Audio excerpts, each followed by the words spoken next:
Many Christians have been taught that certain beliefs are absolutely essential to being Christian. What if those beliefs are just products of modern culture? Our beliefs and our traditions came from somewhere. They're not dropped out of heaven. Do we trust the Spirit of God to guide us into all truth, or do we not? Maybe it wasn't really ever about the hard lines. Maybe that's a human thing. We no longer are trying to stand under that God. We are trying to understand God. Hold on a second. Whoa! How does somebody find the Bible for normal people so they can continue learning?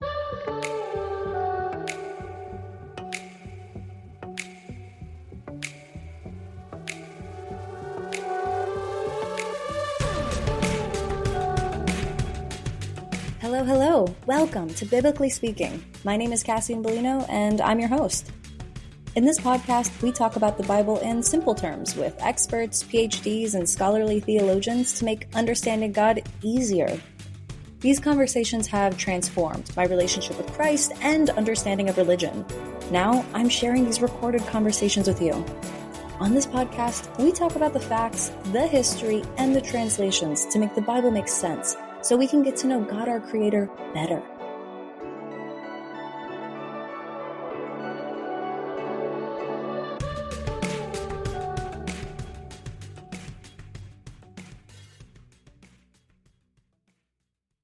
Hi, it's Cass. I wanted to first start off by saying thank you for listening.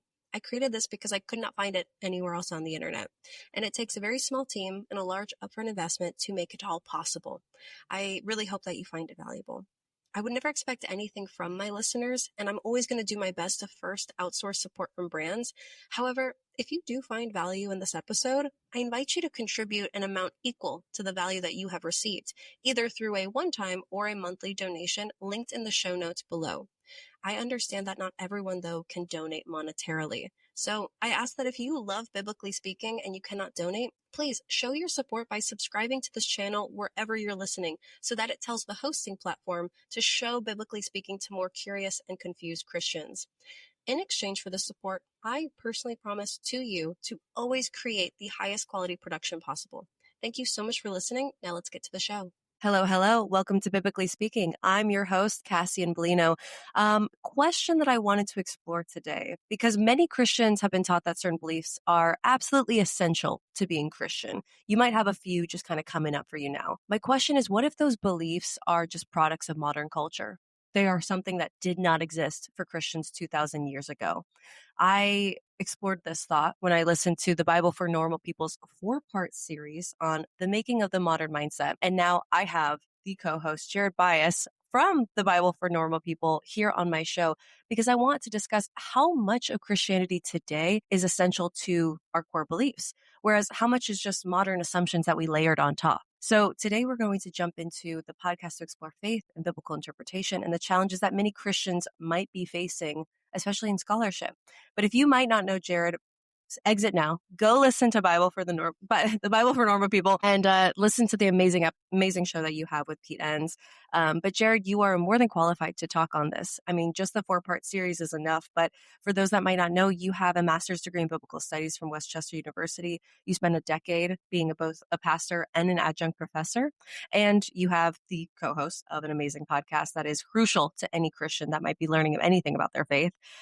Welcome to the show. Thank you so much for giving me an hour of your time. Absolutely. I'm looking forward to it. We've been going back and forth for so long to get this scheduled. So, there's so many things you can talk about that I was like, that was the struggle today. It was like, where do I nail you down when I get an hour from you? What inspired this 4-part series? I mean, I appreciate the focus on this. This is a little bit more of my background, but it is helping people to understand that our beliefs and our traditions came from somewhere. They're not dropped out of heaven, as much as we wish that were the case, as much as we would want to. Our theologizing and our beliefs about God and the Bible are very human, and that means they've come from somewhere. And I think it's helpful for us to understand where it came from, because it helps us to sort of sift through what to keep, what to disregard. And that's not a knock on the Bible or Christianity. That just is what it means to be human. Yeah. So what do you mean by the modern mindset? Like, where did this way of thinking emerge? Yeah. So, when I talk about the modern mindset, I'm talking about the way a lot of us in the West instinctively think about things like knowledge, authority, identity, ethics. how do we know what's true? Who gets to decide these things? Who am I? How do we determine right from wrong? And I think the key thing to understand is that people haven't, as you mentioned, always understand those questions the way we do. We tend to assume our way of seeing the world is just common sense, but it's actually the product of a particular history. So do you mind if I jump into the history a little bit? It might take a minute. I love history. Go ahead. So this may be a little bit redundant for those who have listened to the series, but as a kind of a summary here, before the modern period, we might call this like the pre-modern period, those four areas, knowledge, authority, identity, ethics, were largely mediated, meaning we got information about them through two institutions, the church and the state. So if you wanted to know what was true, if you wanted to know who you were, where you belong, what your purpose was, how you should live. These answers came through traditions, authorities, hierarchies that were established by God. So, knowledge, authority, identity, these things were not things that individuals discovered for themselves, but they were received through traditions and structures of Christendom. But then around the 1500s, 1600s, 1700s, the Renaissance era that you might be familiar with, something began to shift. And folks like Erasmus, Locke, even like Isaac Newton, who a lot of people have heard of, have helped create a new confidence in human reasoning. And so eventually reason, kind of capital R, reason replaced the church as the primary authority for answering life's biggest questions. So, instead of asking what's been handed down to us through these institutions and traditions that we can trust, we started asking, what can we know through observation, logic, evidence, rational inquiry? So authority moved from these external institutions, the church and the state, to the reasoning individual. And this all comes to a head with a philosopher named René Descartes in the 1600s. He had this project that he was trying to answer this question, like, what can I know with certainty? And that's an important word for the making of the modern mindset.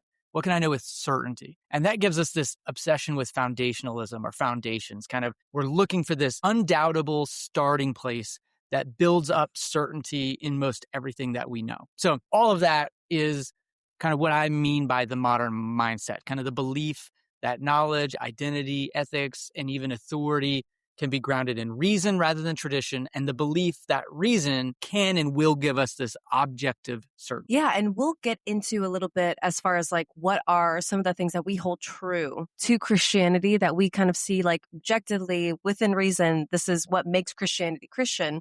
But maybe it's just something that loses the God at the center of it.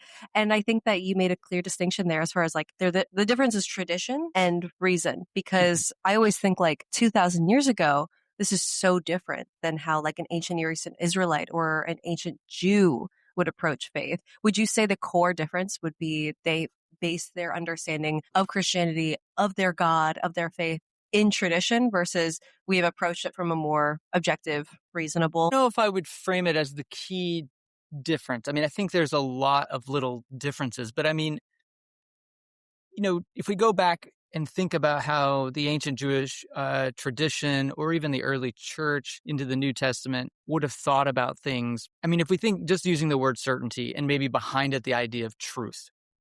Okay. So I wouldn't pit it as tradition against reason as much in some ways, but I think if we go back far enough, I want to get a little more granular, I think, because the concept of truth that we see even in the Hebrew Bible, which is typified by the Hebrew word emet, which if we look at that word and how it's used, it's not so much about correct information. And I think that's really important when we think about the modern mindset is even the word truth in the ancient world was a relational, sometimes even a spatial term. It really, this Hebrew word emet really conveyed things like firmness, being firm, being reliable, being faithful, being stable. So we still get remnants of this in English when we say, like staying true to your word or staying true to your spouse. That's not abstract truth or belief. That's very relational and concrete. And then if we kind of move fast forward to the New Testament, we have the Greek word aletheia, which often has this like semantic range of something being revealed or unhidden, which is literally the root of the word aletheia is to be unhidden. And again, neither of those, emet or aletheia, really are the same as what we mean by truth today. And the opposite of truth back then wasn't false, because we think it's true or it's false. But for them, it was true or it was deceptive. Again, it's a more like relational way of thinking about it. To be true wasn't to be kind of right about the facts, but it was to not deceive. So, of course, that doesn't mean they weren't interested in like reality, but they didn't really separate these categories of like fact, history, myth, science, symbol. Those are kind of our filing cabinets, if you will, not theirs. That So that I think yeah, that's an that's important way of thinking about it. which is crazy because you would think, and this is just my perception of it, of like if I'm an ancient Near Eastern Israelite and I'm experiencing something that is inherently not true to the faith, like maybe like a pagan god or something, I would say today like that's not real, that's not true, that's not God. But you're saying that they would maybe perceive that as like that's deceitful in the honest, truthful way I want to live. Like, Yeah, it's much more relational, right? It's kind of between people. So whenever you're saying you weren't being true, it's not that you're like, it's not that you're making up things. It's that you weren't being truthful with me, right? You were deceiving me. So hmm, most often if we can read it through that relational lens, again, part of the modern mindset is this very hyper individualistic, like I have the reason in me and the facts are there for anybody to grab. In the ancient world, it was much more about faithfulness to each other, right? oh, Reliability with each other. That's okay. more of what it meant to be true. In general, truth was seen in that context, not can we get at the truth. So where this plays out in the way we think about our Bible is we come to like Genesis and we say, did it really happen? Because that's the kind of truth that we have learned to expect and to hold in higher regard. That's our priority. And the ancient world didn't prioritize that question. That it was because it felt irrelevant. It felt abstract and doesn't have anything to do with me. What I want to know is, are you going to be truthful to me? Are you going to be faithful to me? Are we going to be in community in a way we can trust each other? Right. That Oh, was a way more important question than did it really happen? Right. interesting. Because I would say today we are farthest from the truth given how much time has passed between like the living, breathing God and now Mhm. 2000 years later, the fact that we hold so fast to like objective truth and what's happening versus like being faithful. Like, if anything, we should be the most like what you just described today because we have the least amount of hard evidence to Right. like connect us to the truth. So that's crazy that just the way they thought. And do you think that was just like a product of like science at that time? Is like, well, that's how we measure truth, is like it relationally. I mean, I think that's a very modern way of thinking about it. I would almost say maybe they had something that we've lost, and that is a focus on relationship. That Oh, things are about how we relate to one another. That's actually more important than the question, did it really happen? The fact that we wow. privilege that is a product of the modern mindset.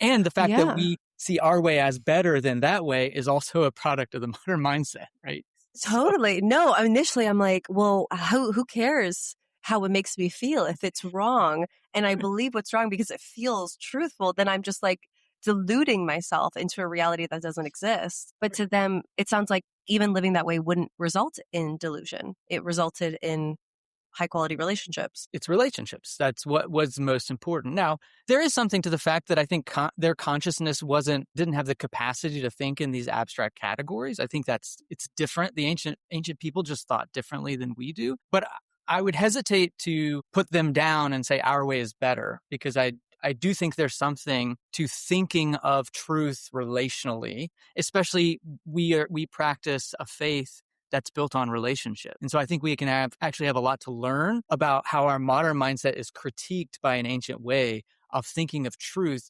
And I talk about this in my book, Love Matters More, where I set out to write a book on truth. And it turns out that in the ancient way of thinking, truth is way more related to love than we often assume. We sort of pit those apart.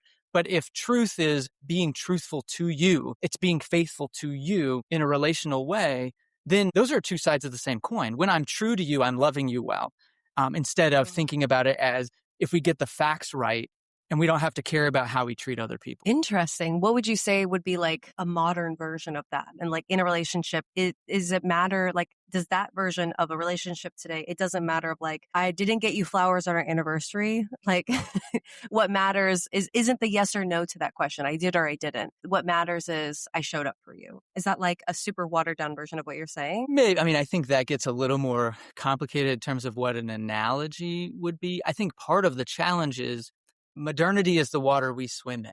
And so in some ways we can't go back. There isn't a way to like go back to before. It's a matter of once you see it, you can't unsee it kind of thing. It's shaped us, right? We're molded into a pretty individualistic focus on the facts, what really happened. It's very intuitive to us. And so I think for me, the key is just realizing that's not how it's always been. There's actually a distance between our modern mindset and the ancient mindset, so that we're not, what I would say, disrespecting the Bible by putting all these modern assumptions onto it.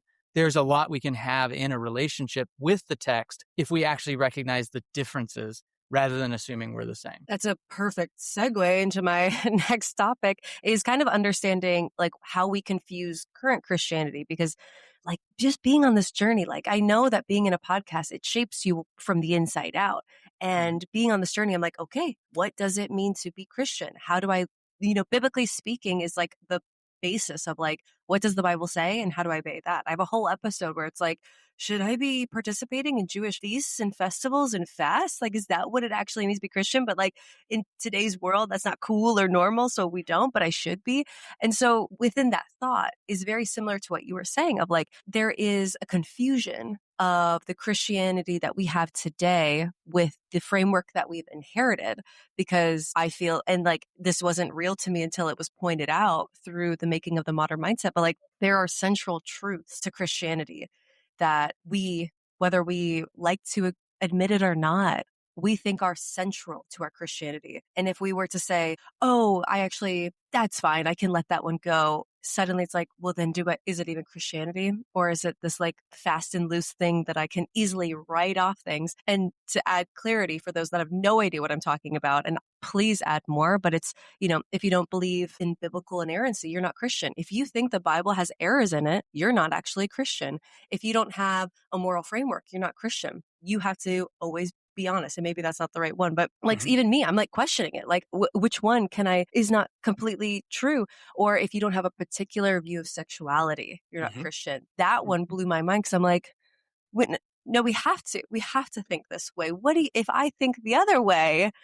So how did you nail these down? Like, walk me through that thought process, because I am still on the other side of the fence. I'm not on your side yet, because I'm like, no, I can't let these go. I am not a good Christian if I'm like suddenly flexible about these things. Yeah. Well, maybe I'll start with a little story from the history of biblical scholarship. And then let's maybe move to how these things are kind of identity markers, and have they always been identity markers because they're just true, or can we see a shift? And the reason I want to start with the history of biblical scholarship is because it's interesting to see how our modern assumptions have affected scholarship around the Bible. So our notion of salvation through, let's just talk about something simple like salvation here quick. But there was a certain perspective on Paul and what Paul is trying to get at. And he writes in Romans and Galatians about salvation. And it seemed pretty clear that he was arguing against a Jewish faith that was based on the law and based on works. And he was fighting for grace. And so we have this huge dichotomy of grace versus works.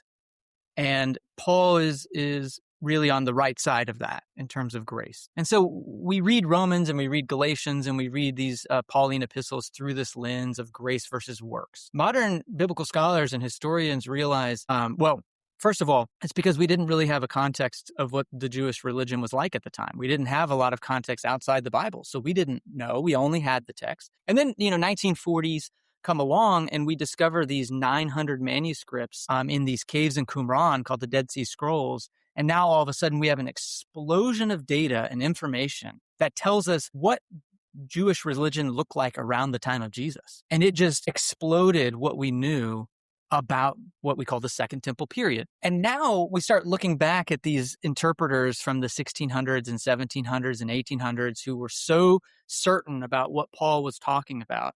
And we realize, it turns out that reflects a lot more on Martin Luther and his fights with the Catholic Church than it really did Jewish religion at the time of Jesus. So Martin Luther was so big on grace because the Catholic Church in the 1500s had become so keen on works. So really, Martin Luther's arguing against the works-based Catholic Church of the 1500s, not really against the Jews of his day, but he just read it against the backdrop because we didn't have these Dead Sea Scrolls. We didn't really know what the religion was. And Paul was kind of using this language. And so after that emerges something you might have heard of called the New Perspective on Paul. Have you heard of the New Perspective on Paul? No. It's a movement in biblical scholarship over the last, say, 40, 50 years. It came out, not to get too nerdy, but it started with a man named E.P. Sanders who wrote a book called Paul and Palestinian Judaism, where he finally kind of takes all these Dead Sea Scroll data and information from the last 30 years, and he puts it into practice and says, it turns out Paul wasn't talking about law versus grace. He was talking about who's in versus who's out. That's actually the center of what Paul's talking about. He's talking about, how are Gentiles a part of God's family? Do they have to become Jewish first, or can they just stay Gentiles? How does that work? And so now you have these scholars who start saying, maybe this identity marker of what it means to be Christian isn't based on proclaiming grace above law or grace above works. Maybe it's about how we determine who gets in and who gets out. And then you start to read the New Testament, you realize, passages like Acts 15 are about Jews versus Gentiles, who gets in versus who gets out. You start reading Paul and you realize, against the backdrop of the context, that was the central questions of the day. Not how does one get saved? That was not at all that was not the question of the day. That wasn't the center. That wasn't the identity marker of how do you get saved. That wasn't the question. That's the question of the 1500s. And then we took that and we retroactively put it back onto the New Testament. And for 400 years of scholarship, we just kept hammering on how does one get saved as the central tenet of our faith. And it turns out the central question Paul and the early Christians were asking were not how do you get saved? It was, what do we do with the rest of the world now that the gospel has been spreading outside of Judaism? I feel like I have to reread the New Testament now. So, all that to say, now kind of coming back to these identity markers, I think the short philosophical answer is that identity markers emerge when communities feel threatened. There are ways that we start to put up these posts when we feel threatened. And so it's no surprise that the identity markers that you've mentioned, inerrancy, moral frameworks, particular views of sexuality, came as a response to cultural pressure. The church felt threatened, and so now we start to put up these identity markers. Not that they always were identity markers, but they come as a reaction to threat. Which makes sense, right? So I don't put up a fence until I think there's a threat from my neighbor. When there's a threat, then I put up the fence. And that's what we have, in particular, these three instances around inerrancy and moral frameworks and views on sexuality. But the early church, those specific identity markers were more like, is Jesus Lord? Are Gentiles fully included? How do Christians relate to the Roman Empire? Those were more of the identity markers in the early church. And I can talk about how each of those emerged if you want, but I'm going to stop because I've kind of nerded out there for a minute. I mean, I do want to hear it from their perspective, but I also, the other side of that question is then what do I do with, if the question is, are Gentiles in or not? Because that's me. But what about a Gentile who has received salvation, but the whole sexual identity thing, the whole inerrancy thing, don't those still hold weight when it comes to salvation? Or is it something where it's you're in or you're out? I mean, that's what the Bible is answering is how do you get in? And once you're in, you're in. It's not a fragile faith where these beliefs that, maybe or maybe not are going to really make a difference. Because I think that the goal for me and anybody who might be listening is no, I want to get as close to the sun as possible when it comes to God. I don't want much of a margin of if these don't matter, that's great. That's not who the original Bible was really written for, nor does it really matter to those authors. So it shouldn't matter now. Or is it something where it's no, these matter. Definitely don't overlook them. Well, and I think what you just hit on is the history of interpretation, and it is the traditions generation after generation that we wrestle with. The question becomes, what now are the centers that wouldn't have been there 2,000 years ago? And the problem becomes, if you only have the Bible, you don't have an answer to that question because they weren't central 2,000 years ago. Right? So we have to do that work as a community of faith. We have to actually believe that it is Christ in us, the hope of glory, that we actually do have the Spirit, right? So in John, when Jesus promises things, Jesus promises that he would send the Spirit to guide us into all truth, not a perfect inerrant Bible. And so do we actually Oh, trust that the Spirit is going to guide us into all truth as a community? Or do we just want to rely and pretend that this book from 2,000 years ago addressed all of the things that will ever come up as to what is in the center of our faith? Right. hold on a sec. Whoa. Okay. I think that does a lot more, like, that has a much bigger impact than I think you realize. Like, that is such like a safety net. That's like a wide cushion for like faith and questions. Yeah. Yeah. Yeah. God thought about that one. Yeah. It's big, right? I mean, these are big questions. I mean, when you ask about inerrancy, I mean, I think you did a good job of picking out those things that really do seem to provide a level of certainty and safety for people. That's what makes it centered is, well, as long as I believe the right thing about inerrancy and morality and sexuality, I'm in, and that gives me a sense of certainty and inness and belonging. And that's why it's so hard to let those go or to see them for what I think it's obvious that they are, which is this identity marker that's come as a response to threat from outside culture. And that Wow. doesn't make it wrong, by the way. That's not saying that's wrong or right. It's just saying that it's situated and contextual. Like I said, the unfortunate reality is we're humans. And so that's somewhat all we have, are these things that we have. Again, the question becomes, do we trust the Spirit of God to guide us into all truth, or do we not? And that's a scary, scary proposition. That for me is faith. That's the risk. It doesn't take a lot of faith to defend everybody who says we don't have this perfect book that gives us all the answers for everything we're ever going to face. I think that's materially not true. And I also think it goes against the spirit of faith that we have in the New Testament, which is risk. Yeah, I mean, I have like four more questions I would ask on this topic, but I feel like the Holy Spirit, like, is this going to answer our questions? Is this going to lead us? Can we put our faith in it? Kind of already answers them, you know? Like when it comes to like if we remove these markers about immorality or inerrancy, morality, and sexuality, you know, if removing those, does that make our Christian faith lose its identity? It's like, well, where's your relationship with the Holy Spirit? Like, where Mhm. is the Holy Spirit guiding you? Like, if you feel like it is, then maybe, yeah, hold closer. Or if you feel like it isn't and you still have that active relationship, because kind of like what you were saying in the last section of like relationship and authenticity, Mhm. that matters more than like hard objective facts. Like, are you close to God? And it makes me think about like my mom had a friend who was a lesbian. And I feel like being raised in a very legalistic Christianity, I'm like, well, you can't do that. That's Mhm. wrong. But my mom loved that woman. Like, I love that woman. She's an amazing person and she was a Christian. And so Mhm. I'm like, I don't want to say it was like an exception to the rule, but it's like, why would I not love that person if the relationship wasn't deceitful and it was bringing me closer to God, regardless of her sexual identity? Right. And I And mean, I think Jesus speaks on this, which is we know them by their fruits.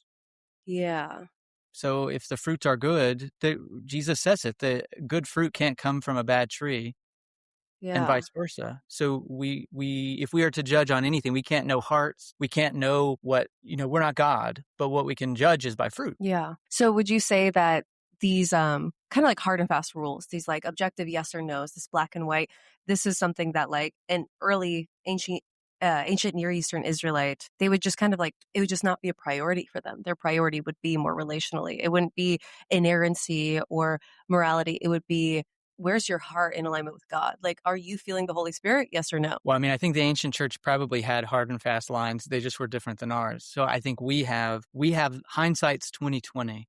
Yeah. We have both the responsibility and the privilege to look back and say, maybe it wasn't really ever about the hard lines. Maybe that's a human thing that we feel like we have to draw hard lines because we're afraid of what it looks like if we don't have hard lines. And I think maybe if we look at the trajectory over and over, what I see throughout the Hebrew Bible and the New Testament is that the boundaries continue to either absolve and break down, or they continue to broaden and broaden and broaden. And maybe the message is, you're putting those boundaries on. Maybe God's not. It makes me think of these characters in the Old Testament where you're like, and God forgave him? Like David? After what Mhm. David did, he's still so loved. And it's like, well, because God knew his heart. Which is, it's like a blanket, but it's such an ambiguous blanket of like, yeah, no, if you feel close relationally to God, then that's probably a good fruit, you know, that's probably the right place. But it's like, Maybe. The only thing I would challenge with that is just because you keep saying you, I do think we have to work on the checks and balances where we're not just running away with our own feelings. And right. I think part of that is being in community with people where you can share a vulnerability and a transparency that you can be critiqued and you can be corrected as a community, as a large group of people. Not for me, I think the challenge is sometimes we think of that in this hierarchical where there's one senior pastor and kind of he gets to be the judge, jury, and executioner of all things right or wrong. I don't think that's a true community. And in the same way, I don't think an individual on their own is going to be able to discern what that looks like, because we can get confused between what we feel and what the right thing is. And so we Right. discern that in community, and it's messier. It's not this inerrant Bible that tells us 100%, and it's not anything goes. It's in this messy middle of a community of faith. Yeah, the messy middle for sure. So what I really appreciated was all of the philosophical takes within the 4-part series of The Making of the Modern Mindset. I feel like I was completely ignorant to all of that. And one of the things that really stuck to me was when you quoted Kierkegaard and said that Christianity did not enter the world to be understood, but to be existed in. And for me, biblically speaking, is understanding Christianity. It's understanding the Bible. So what does that mean to you in simple terms, that Christianity is meant to be existed in, but not understood? Yeah. Well, we'll take an ancient church approach and then a more modern one. So St. Augustine, and I can get the reference, but it's not coming to me right now. St. Augustine basically said, the Bible is an instruction manual. It's a tool for a life of love, right? So he famously said, here's how you can tell if you're interpreting the Bible rightly. Does it lead to loving God and loving your neighbor more? If it is, it's the right interpretation. If it's wrong, if it's not, it's the wrong interpretation. And he basically says there'll be a point where technically, theoretically, a Christian doesn't need the Bible anymore because it's a tool toward a loving life. It's a tool toward loving God and loving others, right? So it's a way to do those things. But the emphasis is on the doing of the things. The emphasis is on the loving of your neighbor. The emphasis is on the loving of the God. Those don't require a book. Those are your actual life. And so if we fast forward to Kierkegaard, he was in the Danish church that had become about checking off the boxes, believing the right things. He has this great story in there where he rants about the way people today, he said, if you want to actually run away from God and God's call on your life, the best thing you can do is pick up a stack of commentaries on the New Testament and read through them. Because then you're distancing yourself from the doing of the thing. You can sit in your room all day and just study all the facts and understand all the theologies and all the abstractions about God and how many angels can fit on the head of a pin and what do we think about this atonement theory. He says all of that can be a distraction from the thing, and the thing is love of God and love of neighbor. And so that's what he means by Christianity didn't enter into the world to be understood, but to be existed in. Or as I used to say in my 20s, am I here to understand God or am I here to stand under God? Because understanding can often be a way to control rather than That to is so good. be in obedience to. So that's kind of what Kierkegaard means by that. And it's always rang true for me. Wow. To understand God or stand under God. That's good. We should put that on a t-shirt. Guys put that on swag. That's really good for you guys. Okay. So that is more of an ancient approach. What would be, I guess, no, the commentaries would be a more modern approach to that of, it's like, are you going to actually pray about it, or are you going to talk to everybody else about it? Like, just go to God himself. Well, another good example that was really in the forefront of my mind when I wrote Love Matters More was, I was a smart kid, and being a smart kid meant I got opportunities to lead. I led my first adult Bible study when I was 15 years old on the book of James. Wow. I was often ushered to the front of the room. What did they know of my character? Almost nothing. What did they know of how I loved people? Almost nothing. They just knew I was smart. And those are the kind of people I digested. I would listen to Greg Bonson's preceptional apologetics tapes at night when I was 16 and 17 years old. And so I knew doctrine and I knew how to defend against this. And that led me into leadership. Meanwhile, the grandmothers in my church, my mom, mostly women, who made sure that the community was fed, cared for, and loved, they weren't given leadership opportunities. They were taken for granted. And that, for me, is the difference between a religion that's set up to be understood and a religion that's set up to be existed in. And I think Christianity is a ladder, but we've made it into the former. Oh, wow. And that's the modern mindset. To go back, we've privileged this rather than our heart or our hands. And I think that takes us off course from the gospel. I mean, I think, and again, maybe this is like a modern interpretation from like a product of, time, but it feels like when you read the Bible, there are a lot of instances of debate and debate, the Pharisees and the Sadducees, interpreting Torah and interpreting the Old Testament. And so it feels like understanding God's word is like the crux of like growing. What would you say to that? I mean, how much would you think that there is some overlap between how ancient Near Eastern Israelites in that first century, like first century Jews, I guess both, yeah, ancient Near Eastern Israelites, first century Jews, and us today, what don't you think we would agree to some extent how much time we spend trying to understand God's word? Yeah, I mean, I'm going to complicate that a little bit, right? So the Bible that we have was largely written by people who could afford, first of all, to take the time to do that. So I think that's an important recognition. And yeah, I think there's a room. If what you're saying is, were they debating the correct interpretations of things? Yeah, that's a rabbinic practice for sure. That's what they did. One, I think that we have overemphasized that by a long shot. So is it there? Sure. Yeah, it's there. But I think when we make that the center of our faith, I don't think we are paying attention to what Jesus is talking about and what the New Testament is pointing toward. And then I totally lost my train of thought on the second point. Well, and maybe this will bring us back because I feel like I can already hear the Russian Orthodox of my childhood being like centuries of studying, centuries of forefathers speaking truth. That's like the basis. Like my dad's Russian Orthodox, and he's like, why would I not listen to like centuries of what the forefathers have said?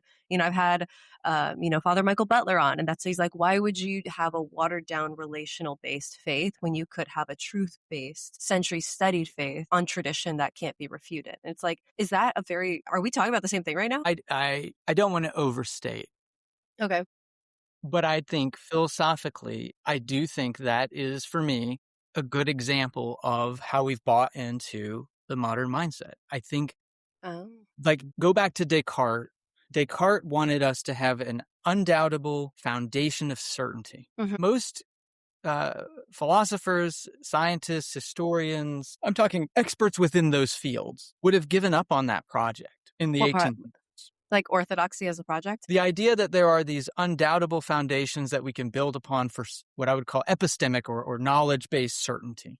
Okay. The idea that there are these foundations that cannot be doubted and that give us certainty. Most academics would have given up on that project. But certain Christian traditions took that idea and they doubled down and they said, no, the Bible is that foundation. Mm. So the modern project comes from these folks like Descartes, but then certain strands of Christianity say, oh, that's a good project. Wouldn't it be great if we had certainty? And then they say, wait, we do have certainty. Here it is. And that for me is the continuation of the modern project. And so yeah.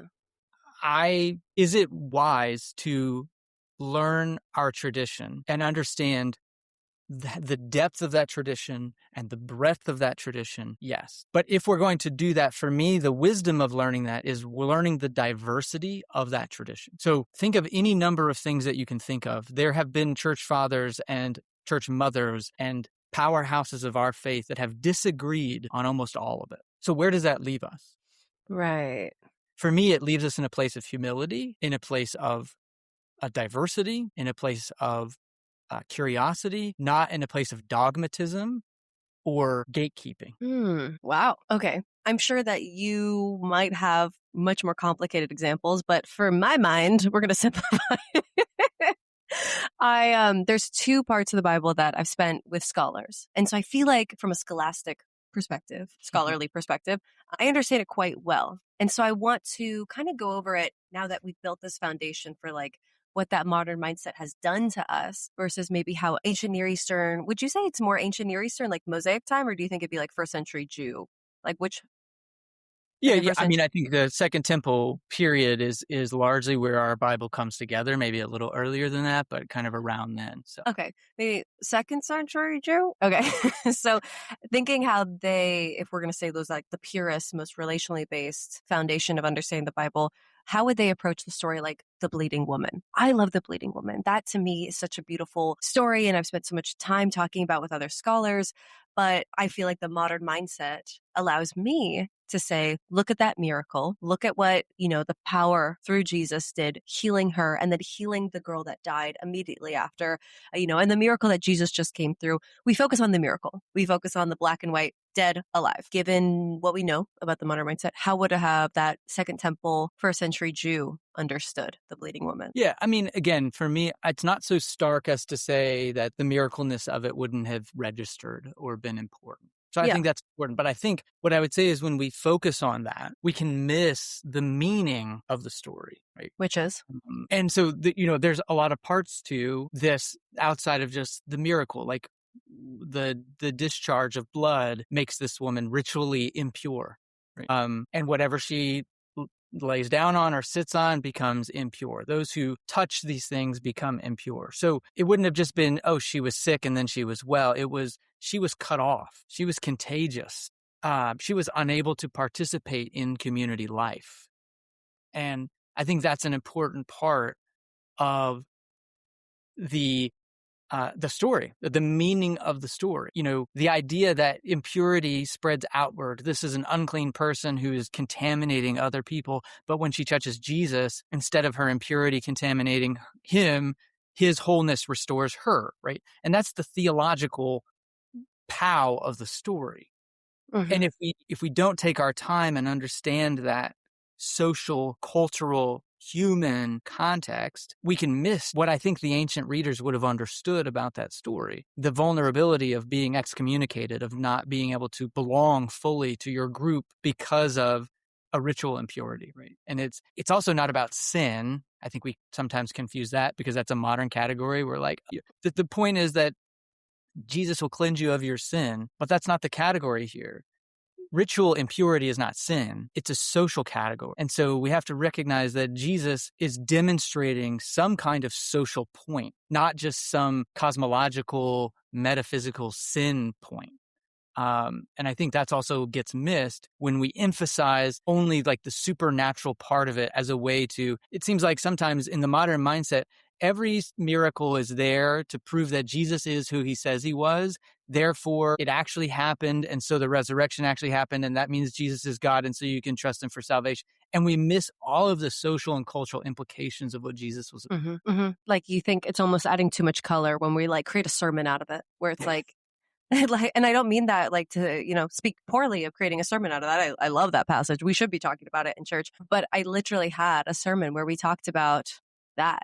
And I was like, talk about the ritual impurity, talk about the Jewishness of the Bible, talk about the references to Exodus with Moses, talk about the blue cord. And we did it, and maybe that was because he wanted to keep it simple, for the congregation. It's like a room of like 500 people. But when I learned that, and I wouldn't say I'm the smartest person, when I learned about all of those cross references into Judaism on top of the ritual impurity, it became better, not more complicated. Yeah. I mean, I think that's what a lot of times when at the Bible for Normal People, we often talk about reading the text with ancient eyes. And when we do that, it just adds so much more intimacy and connection with these stories when we can see through ancient eyes instead of making these assumptions that, Genesis 1 is trying to tell us how the world began. That's a very modern thing to ask of the text. Instead of, what were the ancient people trying to do with this text? What questions were they asking? What were they hoping to get out of reading this story? And it's different than what we expect. Yes. I'm going to sneak in one more because I love this story, but it's about legion. This is when Jesus shows up to a Greek region and heals the man with a legion of demons inside of him. He's like chained and ostracized in a cemetery. They cast the demons into the pigs. The pigs run into the water. And then the guy's like, well, you saved my life. Thanks, Jesus. Can I join your ministry? And Jesus is like, no.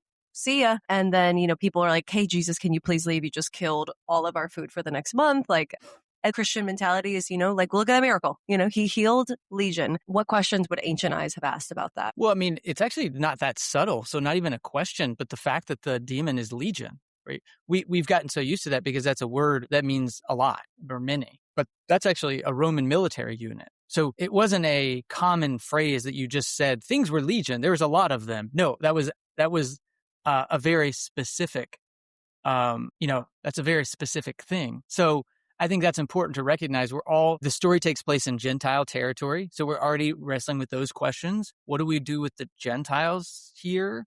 What do we do with Roman occupation? Still symbols of the uncleanness, right? The ritual impurity. Pigs were not clean animals. So I think we have to make sure that we pick up on those cultural, cultural things. And I think really it comes down to even noticing things like legion and not making the assumption that it just means like a lot or many. It's like, no, that would have evoked a very specific imagery to say the demon's name is Legion. It's sort of like saying, the villain's name is Pentagon. It's like, oh, okay, I see what's going on, right? Got it. Yeah, that is a good point. I never thought about like the nomenclature of Legion and like what emotion that would have evoked. I feel like going into that question, I thought you'd be like, yeah, again, like he touched a demon, which was an unclean spirit. And again, he was made whole, not Jesus becoming unclean. And the pigs, Jesus was still clean. The area was cleansed, but that's interesting. We're kind of coming up to the end of this. So I want to just like wrap up on some ideas that we've been discussing. And where, like, if you're a Christian listening to this, you're probably like, so I'm just supposed to like kind of hold fast the Holy Spirit and like have that guy made. Like, where are the biggest areas that Christians might feel threatened when they're questioning literalism or fundamentalism, and like really like tap into that Holy Spirit and that guidance when it comes to things like creation and hell and miracles and resurrection? Like, where are those places we hold fast versus lean on the Holy Spirit for guidance? Or do you think it's like always go to the Holy Spirit for guidance? It's a good question. I think John Calvin famously says in his Institutes of the Christian Religion, our hearts are idol factories. And I think that's important to take seriously, because I think we are very quick to confuse the God of the universe with particular identity markers. And so as someone who has read the traditions and who understands kind of the history of things, it's hard for me to say, oh, there is one thing that should always stay center other than Jesus. And even what we mean, what all the baggage we bring to Jesus, right? And so what that helps me to do is think about, there's this concept in sociology called center set versus a bounded set. So think about it like the difference between a lightning rod and a fence. So a fence is a bounded set. We have to know what the boundary is so we can know whether we are in or out. And that's often what these identity markers provide for us. They help us know if we are in or out. And a lot of times we do that not to exclude other people, but so that we feel included. It just happens that the byproduct is we have to exclude other people so that we feel included. And when I read the New Testament and I read the early church and the history of our faith, I don't see it as a bounded set religion. I see it as a centered set religion, which means Jesus stands at the center and there is no outer boundary that marks who is in or who is out. Are we moving closer to, or are we moving away from? And everybody does that in their own way, in their own time. And if I took a snapshot of my life, there are times when I'm moving closer to, and there are times when I'm moving out, and there are times when I'm probably standing still. And that can be very frightening if you're used to a bounded set faith that says, okay, but when I'm moving away, how far away do I have to go before I drop off the cliff and I'm out? But I think that's the wrong question. It is, are we compelled by the center, Jesus? And if we're compelled, are we moving toward that center? Or are we moving away from that center? And so, and in the way of that, a lot of times we get caught up and we confuse this center with what I would call idols. And I think inerrancy is an idol. I think certain views of sexuality are an idol. I think those get in the way. And so one of my favorite stories in the Old Testament is when Moses goes up on the mountain and Aaron has the golden calf, right? He lives with the golden calf. One of my favorite parts about that story is when I was a kid, I always thought, well, of course, a calf is not God, right? What silly people that they have confused the real God with this golden calf. And what I think we miss in that story is when Aaron holds that up, he doesn't say, look, this is the God who brought you out of Egypt, and give it some other name. He says, this is Yahweh. This is that God. This is the God you cannot see. I am giving you access and showing you what that God is. It is Yahweh. This is Yahweh, the God who brought you out of Egypt. And so I think a lot of our idols are not the Baals and the Asherahs that is insulting the intelligence of an ancient audience, one. But I think that gets us off the hook. I think our idols are when we hold up a perfect Bible and we say, behold, this is Yahweh, the God who brought us out of Egypt. Right? It's Whoa. those things that stand in for the God above all of these things. When we get so fixated on the boundary markers because those are the things that now give us safety rather than the God above those things, then we've exchanged. We no longer are trying to stand under that God. We are trying to understand God and then put him in a box we call this Bible that now we have in our, in our possession. So I think that for me is the encouragement or the recommendation, the exhortation is let's not confuse the God above it all with these manifestations and identity markers that make us feel safe. My gosh. How does somebody find the Bible for normal people so they can continue learning? Because that was, my gosh, that was a good, I can't even top that with another question. Everybody is going to want to listen to you and Pete Ends, but this is, do you plan on talking about this more on the podcast? How does someone find it? Are you going to have a whole curriculum on it? I had no plans on doing that, but I appreciate when people tell me that it's helpful because then I may think about that sort of thing. So, yeah, I mean, you can just Google the Bible for Normal People, thebiblefornormalpeople.com. So we have the Bible for Normal People podcast. We also have a sister podcast called Faith for Normal People, which is where we might talk more about some of these things. It's all on the same feed, but different show. What's coming up for you guys? Do you have any events or new releases? Well, we have a new show this year called Pete Ruins Everything. So it's Pete kind of doing his thing in terms of the biblical scholarship. And then the hope, in 2027, we're going to be having a lot more episodes, a couple more shows, and really trying to build out. It turns out people want to know, what does all this mean for my life? How does it all work? And we want to maybe lean into that a little more. So more forthcoming. Yeah, I'm one of those people. So grateful for what you're doing and so grateful for this was a complicated topic for me, but thank you for holding my hand through it. And I think it provided more grace, if I'm going to be honest. It was complicated. It was high level, but you painted a very clear picture of God's love and how he ultimately just wants closeness rather than intelligence about him. So, wow. Thank you so much, everybody. Jared Byas, thank you so much for coming on the show. Please come back anytime. Absolutely. Thank you.